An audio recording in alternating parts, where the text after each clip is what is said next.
guys, welcome to the HVAC Diaries.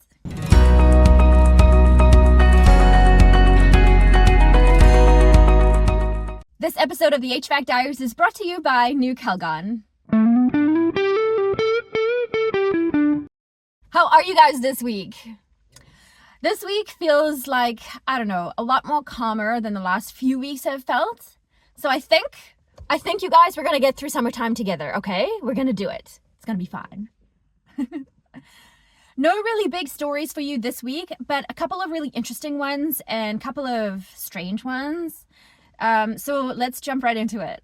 This week was a short week for us. We had a public holiday on Monday, and my husband and I went paddleboarding at this most beautiful place.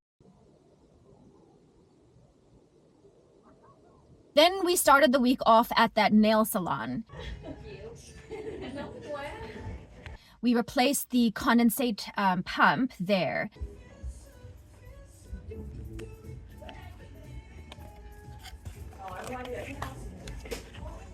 And you're probably thinking, if you've been watching my vlogs, you'll probably be like, wasn't that like a couple weeks ago?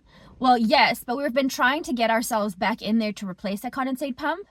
But they have those like chairs where they do pedicures. They have them so fully booked up that every time we're like, hey, can we come? They're like, can you come at a certain time? And it's about an hour drive from our office. And sometimes it's just difficult to be able to get there at the time that they're looking for us to be there.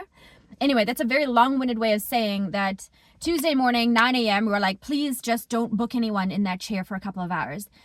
And when we arrived, they didn't have anyone in that chair, but they had somebody in the very next chair, which this lady is like watching us during our job. We're kind of like keep making eye contact, like, and it's so awkward. And like, I'm sure it wasn't an enjoyable experience for her either, getting her nails done, watching us do this. Anyway. So we replaced the condensate pump successfully.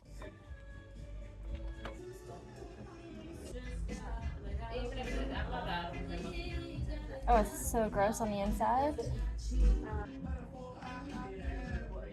How long do you want that?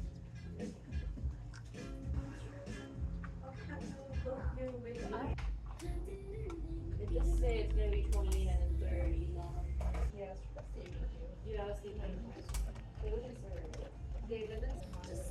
I have with my dad said it's in the morning. All right, so the new pump is mounted. This thing is still pinched off, so it's holding the water back. It's gonna go right into this little tube here.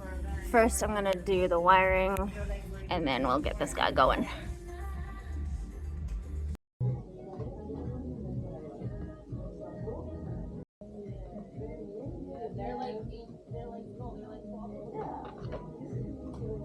And also clean the evaporator coil. We use some New Calgon evaporator foam spray just to get some of that gross nail crud out of there.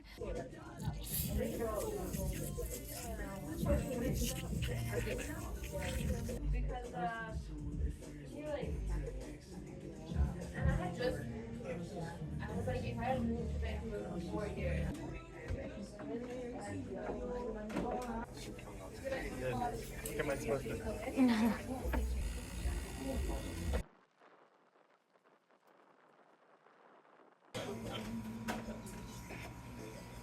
But anyway, like I said in my previous vlog when we were there before, like this condensate pump has been an issue for quite some time. Like it's obvious, the evidence is on the wall. Like the paint was literally falling off the wall while we're up there. Anyway, so guaranteed that's going to be a problem in the next, I don't know, couple of years. They didn't take our recommendation of getting rid of that condensate pump completely and just gravity draining it. And they've got several options there now that we've spent a bit of time there. Last time we suggested that they drain it into the laundry room behind the unit. But there's so many sinks and drain like spots inside the salon itself. Like each one of those chairs where people have pedicures has plumbing to it. So anyway, our recommendation was to get rid of the pump completely. But they were like, no, we just want a quick and easy, fast, cheap, it's not cheap, replacement. So that's what we did.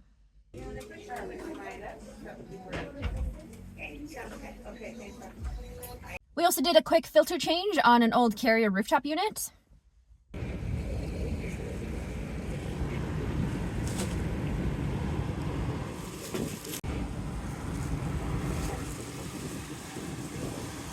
And I also changed out a really pitted contactor on a Lennox rooftop unit.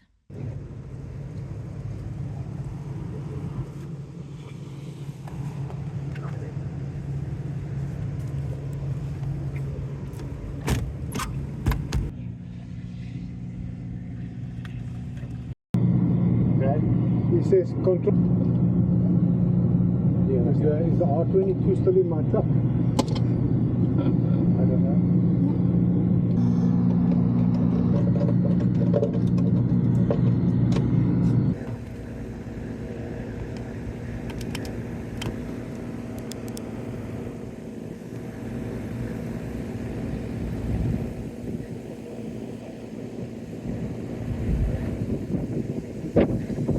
We do work for this little gas station convenience store. Yeah, go ahead, man. This one too, yeah, the sandwich.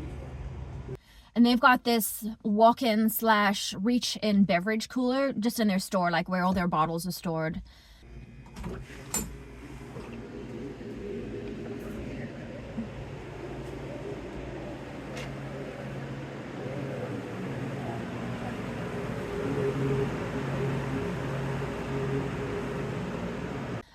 And that is not getting cold enough. So this guy has his system on a water-cooled system, and in some parts of our city, it's illegal to have a standalone water system. Like, it has to be inside of a closed water loop to be able to be legal. I think technically his part of the city, like his suburb, still allows those types of systems, but regardless, he's already making plans to change over to an air-cooled system, and he's gonna require quite a few changes to his system to make it air-cooled. But anyway, that's regardless. He still needed his cooler to be working, so he unfortunately has a small refrigerant leak there, so we go there every, I don't know, couple of years to give him a little top-up. And but this year, luckily, he's like provisioning to change his system, so we're going to get rid of that leak. It's going to be great. But to access his condensing unit, you've got to like climb through this little square in the wall and then shimmy in this little dark room.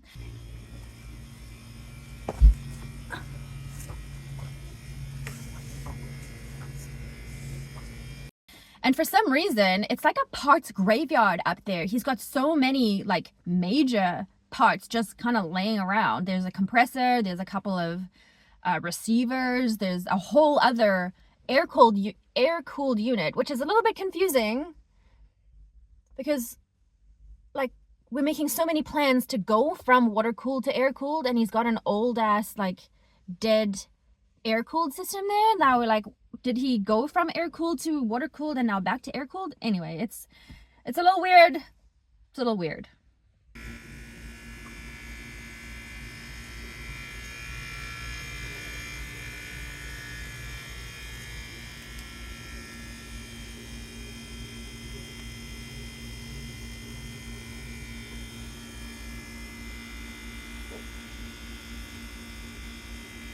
We were called to this new place that we've never worked at before. It's this little medical office.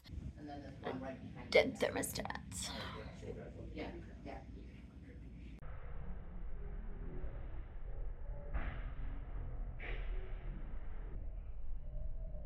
They've got 3 carrier rooftop units. And some of them weren't working. One of them was working just fine, so we didn't have to do anything to that guy. Although we did check him out and make sure that everything was running okay. Nothing to report there.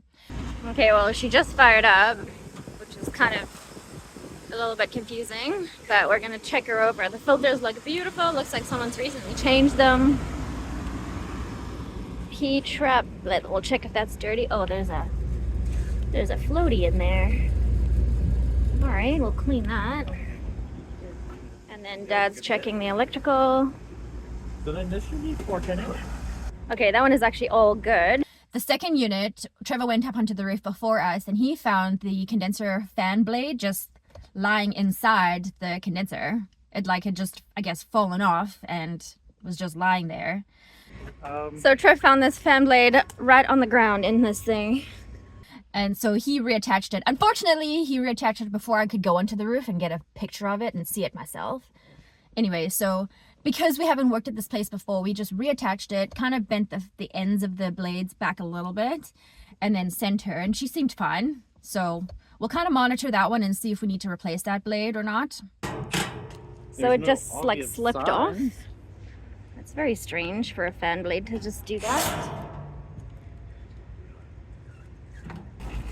This one seems okay now that we've bent that blade back.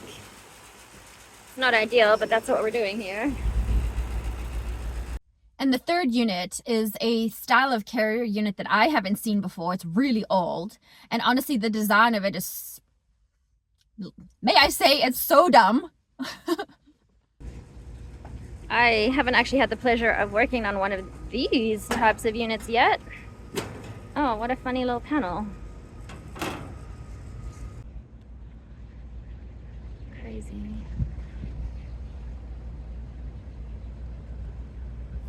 When we opened up the electrical panel, we found a bunch of blown fuses just lying in the panel. Got a bunch of fuses here, and this one looks like she's dead as well. Okay. Dead fuse. Dead fuse. Dead fuse. Oh, wow. You're a dead fuse. Well, that one's even No, gonna... nothing. And then the fuse we took out of the board itself was so burnt. Actually, Trevor was explaining that the few fuses on the panel were refrigeration fuse, or sorry, HVAC AC fuses. But the one we found on the board that was so burnt was an auto, like a vehicle fuse, and so that's why it burnt so badly. Although I don't see any signs of anything, but it's 24 volts, so it's not gonna... Well, that's actually possible it aren't there. Yeah, maybe, yeah. Anyway, so whoever has been working on this unit in the past obviously has been tracing some kind of low voltage issue, like maybe it's intermittent issue or something. When we pulled open the little control terminal panel, okay, it's such a dumb design. Anyway, Trevor found evidence of perhaps like a rub through wire there that perhaps may have had contact with the panel, the metal panel, and maybe that's what caused the short. Actually, show me that again. Yeah. When you put the two together, Could cause a there's the little like a short. arc. Yeah. I mean, it's plausible. And that thing just gets stuffed in there like... Well, that's what I'm saying, is when this just gets stuffed in here, the plausibility of that hitting something is pretty high. Yeah. Now, when you take into account every time the blower starts or the compressor starts, this would probably wiggle a smidge. Yeah. I wonder why they made that so tiny, that little panel. It's really dumb. So anyway, so we repaired that tiny little break in the wire, and fingers crossed that was the problem. But I don't know, I can't really see somebody trying to find that fault and not finding it. I don't know. Maybe we just got lucky. And honestly, maybe that's not even a problem. Who knows? Time will tell. I put a new fuse in. See what happens. Is she gonna blow? Is she gonna blow? So on this building, we're actually just here subcontracting for somebody, just kind of helping them out. But look at all the units up here. We would love to get this contract. I want to work on all of these units, except these shitty ones. These are such a bad design. Like, I don't like these old carriers at all. So here's a couple of really weird ones for you guys. So the first one, we were called by a mechanical company, another mechanical company. They called us, they were like, hey, could you help us out? So here's the thing. We have a water source heat pump unit in a condo. It's one of those little package units. All right, we're looking at a little condo unit right now. It's not something we usually get involved with, but we're trying to help someone out. In a condo, one of my guys replaced the compressor in it. Now the system only runs for like a couple of minutes at a time before it shuts off. He's like, please, would you be able to go and check it out and kind of see maybe what we missed, what we did wrong. Anyway, so we arrive at this place. It's a really nice little condo, and it's one of these units that we don't work with. We very, very rarely ever work with these types of systems for reasons. In fact, I, in my 5 years, have only seen one of these systems ever. Otherwise, we just don't touch them. Because at the end of the day, like on my Instagram, I posted about it and so many people were like, why are you messing around with the refrigeration system? Just change the thing. Take out the old one, put in the new one, plug and play, you're done. Don't mess around with it. Anyway, so we're trying to troubleshoot this thing, and the way it's designed is so difficult to service it. I don't know why.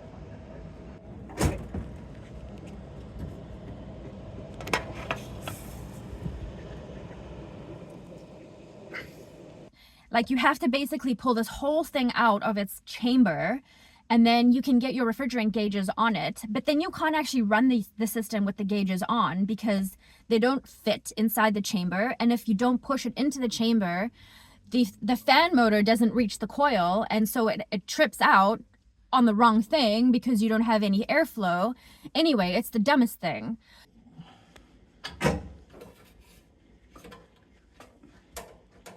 That's really dumb. How can we Totally find dumb. all these dumb designs? Like, they're unserviceable in most cases. I don't know if I want to. Oh, I can't do that.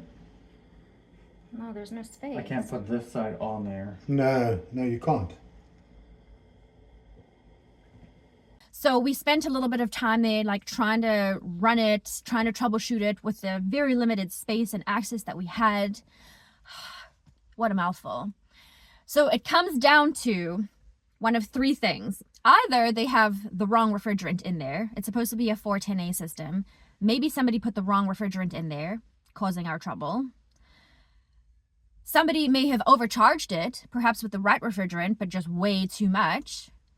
Or we have non-condensables in the system, meaning that when they opened the system, they didn't properly vacuum it out before they closed everything up.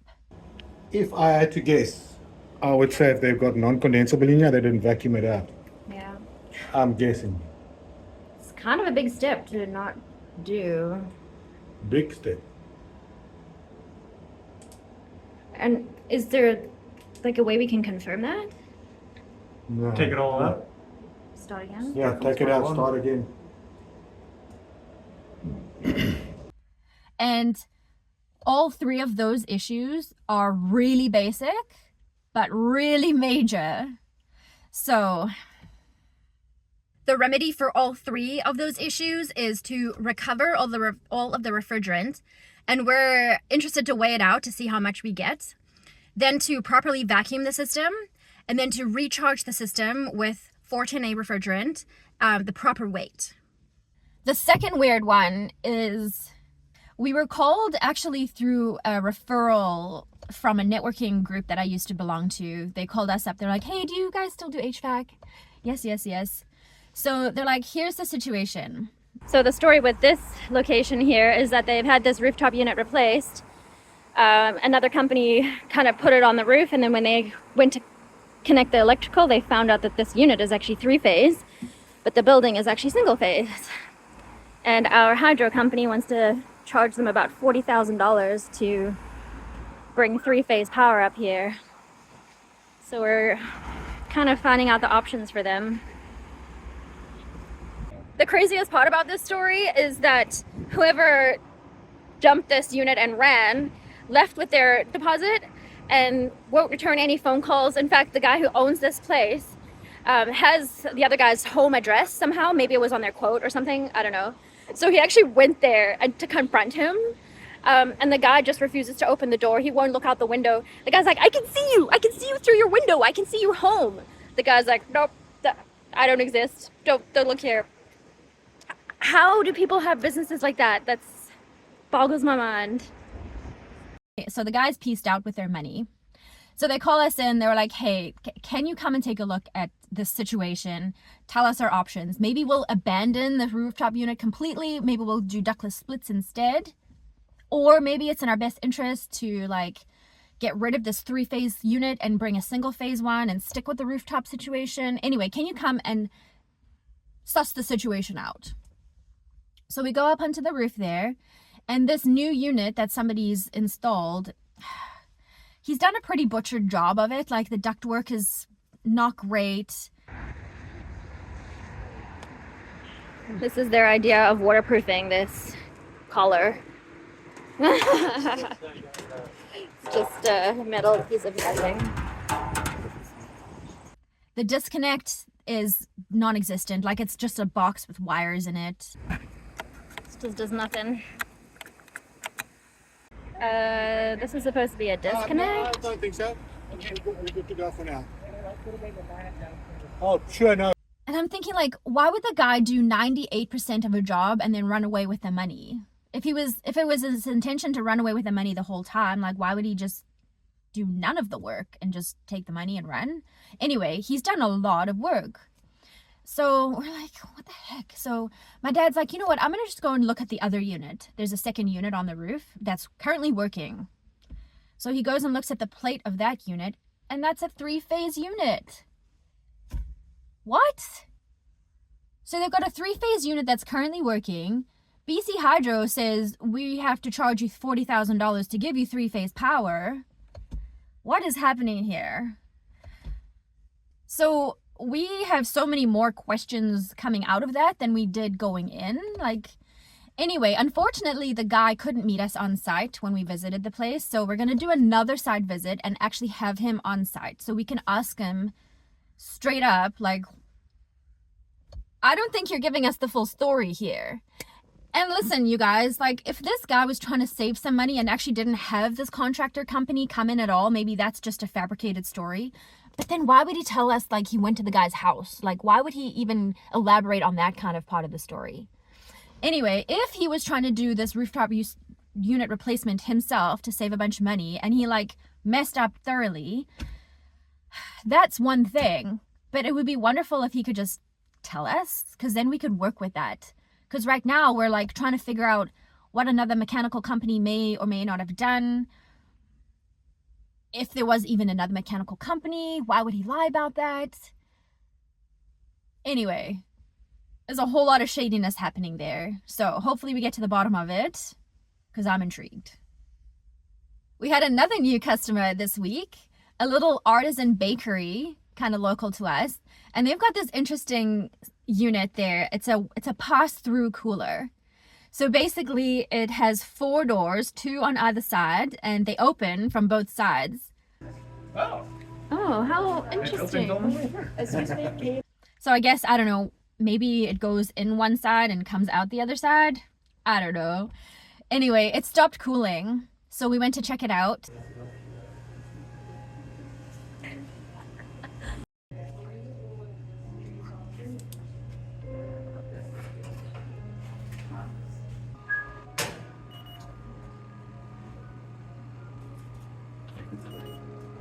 Trevor found and repaired a refrigerant leak on the access valve, so that was a good find.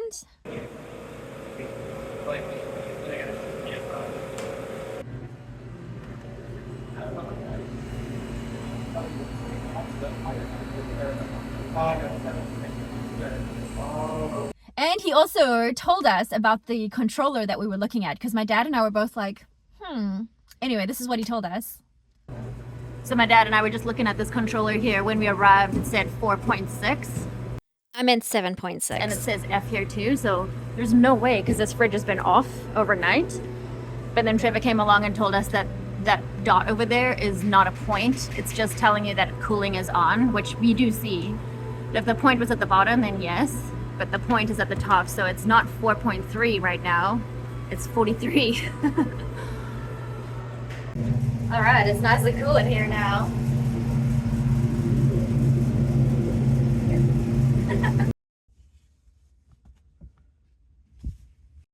A different one of our catering truck companies called us. She's got this little cooler with a holdover plate in it. So basically it's like this, to me it looks like cement. I think it's ceramic. Anyway, it's this plate that gets really cold, like really cold, and that's what cools down the rest of the cabinet.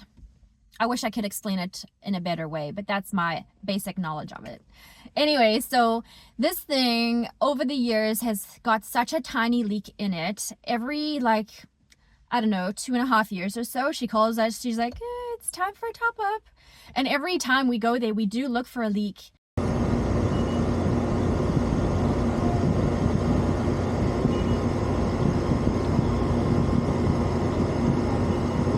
because we hope over time the leak gets bigger and bigger, so we will eventually find it. If it's a tiny little pinhole leak, especially in that holdover plate, it's really tricky to find. So we will eventually find it, but for now we just kind of keep her going. And honestly, she takes like a little wisp of 404A refrigerant. It's just like a psh, okay, we're done. We're done. Her condensers are underneath her truck, like just in the underneath of the belly of the truck. So for her, she had the truck lifted up on little like stands just ever so slightly so we could shimmy our way underneath it. And you guys, we do have those like under vehicle crawler type platforms. We do have them, but we don't have enough space to keep them permanently on our truck. So we only take them when we know that we're going to work on those kind of catering trucks. But this was just a service call, so we were kind of caught unawares. So kind of shimmy underneath there under the truck, and oh, what an ab workout. Because you basically have to hold your head up while you're like working on this thing, and it hurts. Let's see. Oh, we're up there maybe.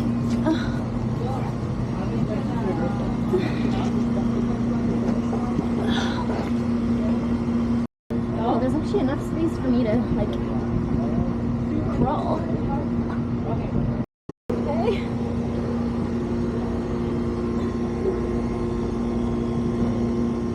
This one here is flashing a bit. 404. 404. 404.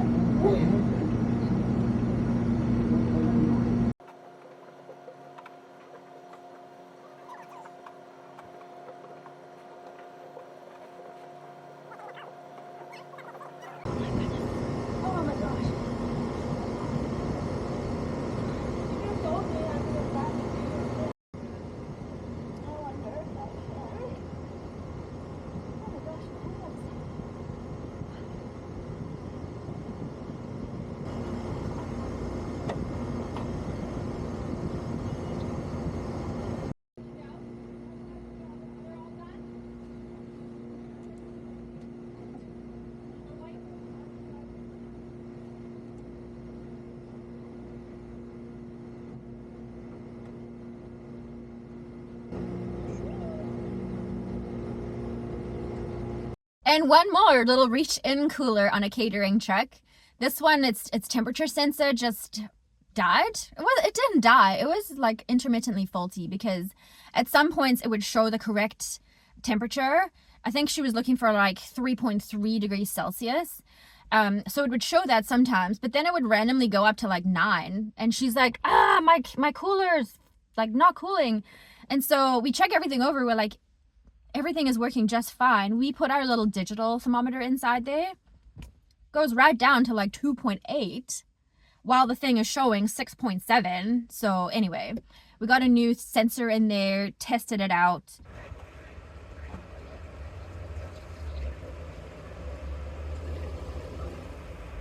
And so what I would do is just cut a small little piece of Armaflex and put it on the back. And had to just readjust it to the back of the cooler, run the wire through the bottom. Anyway, we got it done.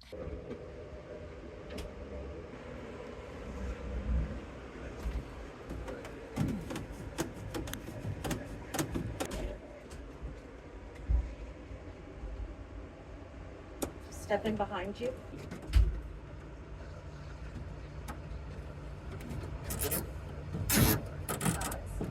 So what we doing now? At the very end, she points to me, she looks at me, she's like, hey, can you come with me really quickly? Come into the trailer with me. I'm just like, okay. So I kind of follow her. She goes to this box. She opens this big white box with the most insane donuts in there. She's like, take your pick. I'm like, how? How can I choose? They all look so amazing. So she had 2 of the strawberry cream filled ones. So I'm like, all right, give me one of the 2. So at least like, anyway, the most amazing donut I've ever had, ever. You guys, look what she gave me. There's so much strawberry cream in this thing. I've had no reply. Mm-hmm. The You guys know I love using washrooms on film sets because there are these portable washrooms with like separate rooms and everything. Usually there's music happening, but I guess not today. And our last job of the week. Yeah, so that was a referral through Instagram. It's at a place that does waxing and laser hair removal, like body hair removal. And the place has got the greatest marketing ever. It's called the Foxy Box. This place does hair removal, waxing, and laser hair removal. And we're coming to check something out here. So I was on the phone with my dad the night before and I'm like, hey, we have to go and check out this exhaust fan at this like hair removal place. He's like, cool, what's it called? I'm like, it's called the Foxy Box. He's like, the Foxy Box? Oh, okay. Like, Dad, that's hilarious. Anyway, so we walk in there and on the front door it says something about their vagicians. Their marketing is so great. Anyway, they've got this exhaust fan in their laser room that just, she said that it was making a weird noise for a bit and then suddenly it stopped. So there's an extractor fan in here that is just not working. So we'll see if we can help these guys out. So first of all, we had the fun task of finding the motor, because when you go into the rooftop, into the ceiling space, everything is just as a normal ceiling space. It's all very jumbled. So we do find this one box and it looks fully sealed. So we're like,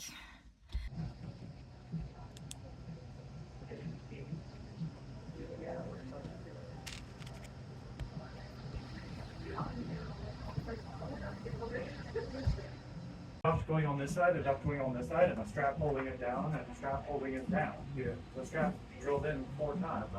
is it that? Do we spend the time to take it apart if it's not that? Anyway, we did take it apart. We found the motor inside. I believe you got to undo it, and then you got to angle them out.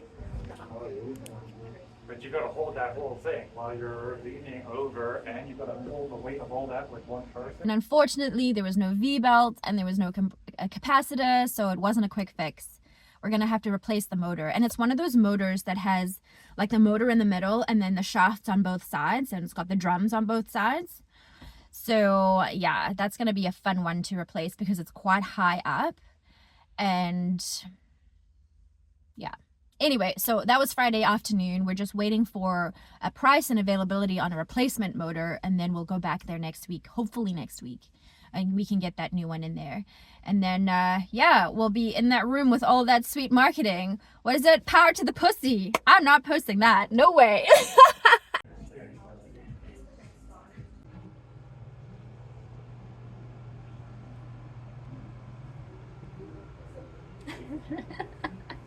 Alright guys, that's all the HVAC adventures I have for you guys this week. I hope you enjoyed my crazy adventures this week, as you do every week. Here comes another truck. Thanks guys, thanks for being here. See you guys next week. Have a good one. Bye! I'm sure it wasn't it's the old style of mini white pumps. I'm sure you don't need to know that. Cool. All right. New Calgon evaporator coil, like foam spray. That's so awkward.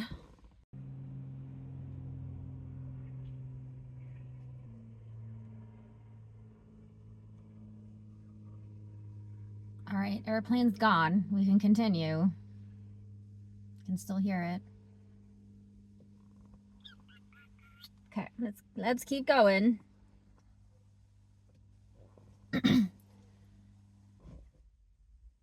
We went to another new to us customer. They have they're this little artisan bakery where they make, I don't know what. Cool.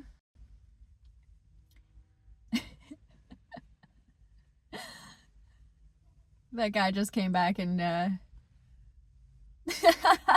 not embarrassing at all.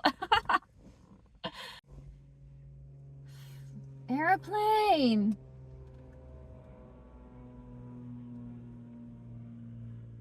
Where are you? Where are you? They've got this exhaust fan in their not UV, a different place. And then the third unit there,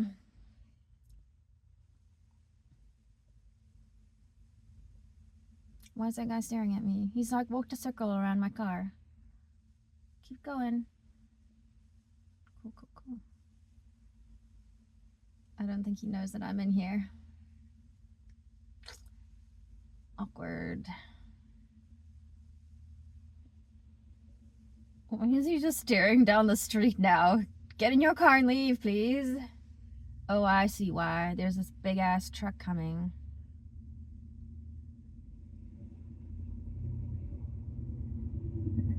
Cool, bud. You're gonna park right there, aren't you? You are so far away from that to make a parallel parking, but okay. You're gonna fail. Oh, you failed. It's kind of a pretty sweet truck. There's a motorcycle in front of it right now. But he sorted out his parking. Hurry up. Okay, great. Perfect.